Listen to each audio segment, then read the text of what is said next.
सप्तगणेभ्यो नमः वयं स्थापयामः पूजयामः दुर्गायै नमः।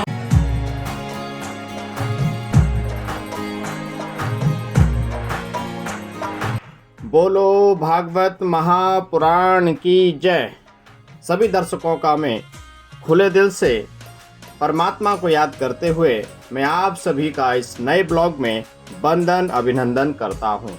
प्यारे दोस्तों, आज का जो मेरा ब्लॉग है वह सीधे तौर पे हमारे पास में ही होने वाली एक महत्वपूर्ण भागवत कथा के आयोजन से पहले कलश यात्रा का ये ब्लॉग है। विश्वास मानिए, इस ब्लॉग में आपको बहुत ही परमात्मा की आनंदमयी झलक देखने को मिलेगी। दोस्तों, आज की अगर हम इस ब्लॉग की बात करें तो इसका सीधा संबंध भागवत महापुराण की व्याख्या और भागवत महापुराण के जो प्रभाव हैं हमारे मानसिक जीवन पे, हमारे हिंदू धर्म में, उसको बेहतर बनाने से संबंधित है। वैसे दोस्तों, एक बात कहूँ, अगर हम बात इस भागवत महापुराण की करें तो जानकारी मिलती है कि वेद व्यास जी द्वारा रचित इस महान ग्रंथ में 18 मुख्य पुराण हैं। इस भागवत महापुराण में 18,000 श्लोकों का वर्णन है।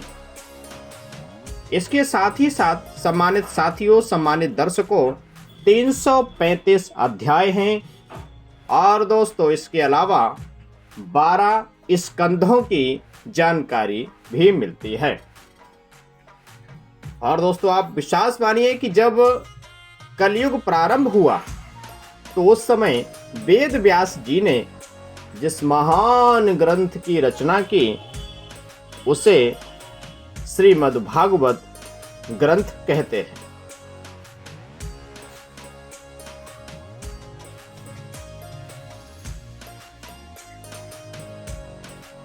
सम्मानित साथियों, तुलसीदास जी ने लिखा है कि सुत दारा और लक्ष्मी पापी के घर भी होए और संत समागम हरि कथा तुलसी दुर्लभ होए। प्यारे दोस्तों, ये सुत दारा और लक्ष्मी, ये तो पापी जो बुरे कर्म करता है ना, उसके घर पर भी होता है। पर सम्मानित दोस्तों, जो संत समागम, आहा क्या बात कही है, हरि कथा, भगवान हरि, श्री कृष्ण, विष्णु और हमारे विश्वास मानिए दोस्तों, जो हमारे ईश है, ईश्वर है, उनकी कथा का जो वर्णन है वो बड़ा दुर्लभ होता है।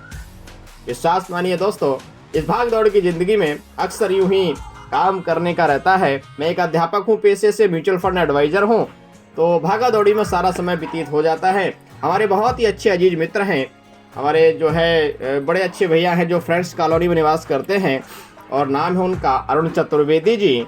उन्होंने जब मुझे जानकारी दी तो मेरा अनायास ही मन आ गया कि क्यों ना इस कलश यात्रा का की जो है वीडियोग्राफी करी जाए और ढेर सारे हमारे जो दर्शक हैं उन दर्शकों तक इस बात को पहुंचाया जाए।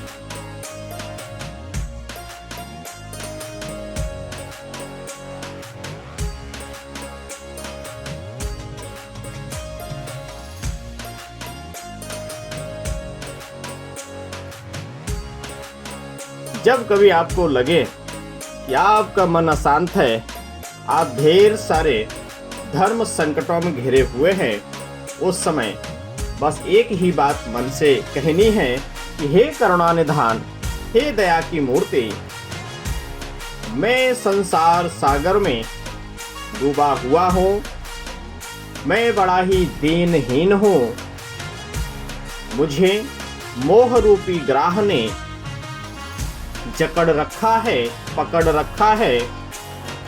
आप इस संसार सागर से मेरा उद्धार करें, मुझे आशीर्वाद दें। बस दोस्तों, ये भाव मन में रखना चाहिए। दोस्तों, जब बात भागवत ग्रंथ की आती है, भागवत महापुराण की आती है, तो ये मन में भाव रखने होंगे कि सच्चाई तो यही है कि भागवत वास्तव में भगवान की शब्दमय मूर्ति होती है। बात अगर भागवत की करें तो प्रश्न उठता है कि भागवत कहते किसे।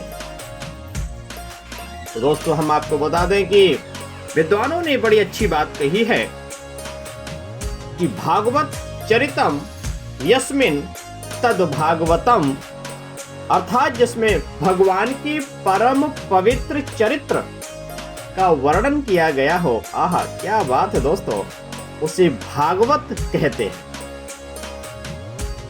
महान मनीषी बताते हैं कि भगवत इदम स्वरूपम भागवतम, अर्थात जो भगवान का स्वरूप है उसे भागवत कहते हैं।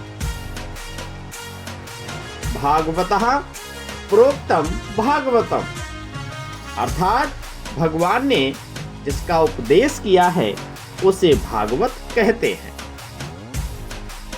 दोस्तों विश्वास मानिए, यदि आपके मानस पटल में परमात्मा के प्रति अगाध आस्था है, मन करता है कि आप पूजा करें, मन करता है कि आप उनके तीर्थ यात्राओं पे जाने का आपको सौभाग्य मिले, तो सच मानिए दोस्तों उस परम पिता परमात्मा का एक विशेष आशीर्वाद आपके ऊपर और आपके परिवारी जनों पर है। वैसे जब बात दोस्तों भागवत की आती है तो ये ग्रंथ हमारे कहते हैं कि जिससे समस्त देवता प्रकाशित होते हैं, जिसका गान नारद आदि ऋषि तीनों लोकों में करते हैं, और जो भव सागर से तारने वाली है उसे ही तो भागवत कहते हैं।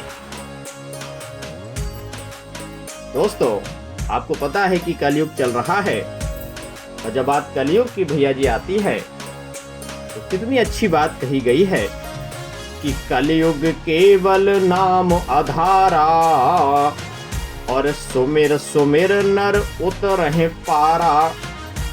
दोस्तों इस कलयुग में तो कुछ करने की आवश्यकता नहीं है। यदि भगवान का नाम ही लेते रहे, भगवान राम का नाम लेते रहे, प्यारे दोस्तों विश्वास मानिए तो ढेर सारे भव बंधन है उनसे मुक्ति मिलती है, मन शांत होता है और जीवन में कुछ ऐसा करने के लिए प्रेरित होते हैं जिससे समाज लाभान्वित हो। और सच बात तो दोस्तों वही है, यदि आप जिंदा हैं, यदि हम जिंदा हैं, तो हमारे जिंदा होने से समाज को क्या लाभ मिला। इसलिए हमें अपने जो भी कर्म हैं वो इन्हीं आधार पे करने चाहिए।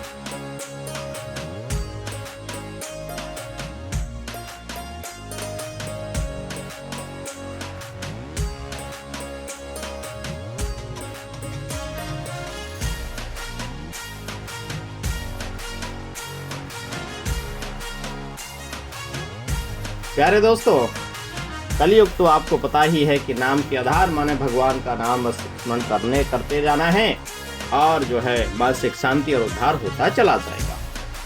तो भी जानकारी मिलती है कि उल्टा नाम जपा जग जाना, और वाल्मीकि भय ब्रह्मो समाना।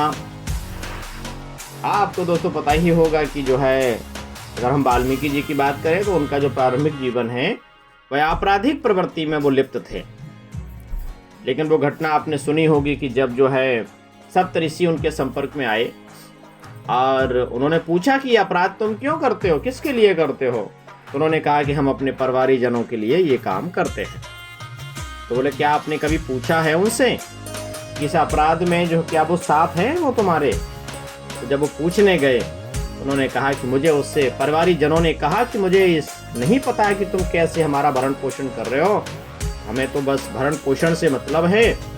तो निश्चित रूप से उनका जो चेहरा था वो लटक गया, उदास हो गए, हताश हो गए, परेशान हो गए और कहा कि हमारे जो परिवारी जन है वो हमारे इस अपराध के में भागीदार नहीं है। उसी समय दोस्तों दिव्य ज्ञान की उनको प्राप्ति होती है। सप्तऋषियों ने कहा कि राम का उच्चारण करो, राम कहो, तो वो कहते हैं कि हम राम कह ही नहीं पाएंगे।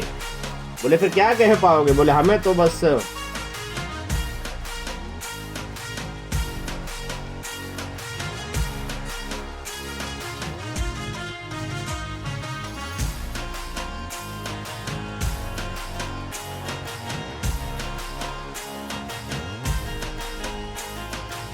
मरा मरा ही बोलने में सुकून मिलता है, तो बोले आप यही बोलो।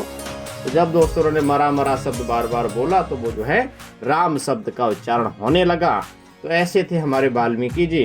तो विश्वास मानिए दोस्तों, बस अच्छे कर्म करते जाइए और जब मौका मिले इस प्रकार के धार्मिक अनुष्ठानों में जरूर हिस्सेदार बने, मानसिक शांति मिलती है।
पूज्यामि मश्विभ्यां नमः आवाहयामि स्थापयामि पूज्यामि विश्वेभ्यो देवेभ्यो नमः आवाहयामि स्थापयामि पूज्यामि सप्तेक्षेभ्यो नमः आवाहयामि स्थापयामि पूज्यामि गन्धर्वाप्सराभ्यो नमः आवाहयामि स्थापयामि पूज्यामि ओम स्कन्दाय नमः आवाहयामि स्थापयामि पूज्यामि नन्दिने नमः आवाहयामि स्थापयामि पूज्यामि सूलमहाकालाभ्यो नमः आवाहयामि स्थापयामि पूज्यामि गङ्गादक्षादि सप्तगणेभ्यो नमः आवाहयामि स्थापयामि पूज्यामि दुर्गायै नमः आवाहयामि स्थापयामि पूज्यामि विष्णवे नमः आवाहयामि स्थापयामि पूज्यामि ओम सुधायै नमः आवाहयामि स्थापयामि पूज्यामि मृत्युरोगाभ्यो नमः आवाहयामि स्थापयामि पूज्यामि गणपतये नमः आवाहयामि स्थापयामि पूज्यामि अमद्भ्यो नमः आवाहयामि स्थापयामि पूज्यामि मरुद्भ्यो नमः आवाहयामि स्थापयामि पूज्यामि ओम पृथिव्यै नमः आवाहयामि स्थापयामि पूज्यामि ओम गंगानदीभ्यो नमः आवाहयामि स्थापयामि पूज्यामि ओम सप्तसागरेभ्यो नमः आवाहयामि स्थापयामि पूज्यामि मेरुवे नमः आवाहयामि स्थापयामि पूज्यामि गदायै नमः आवाहयामि स्थापयामि पूज्यामि त्रिशूलाय नमः आवाहयामि स्थापयामि पूज्यामि वज्राय नमः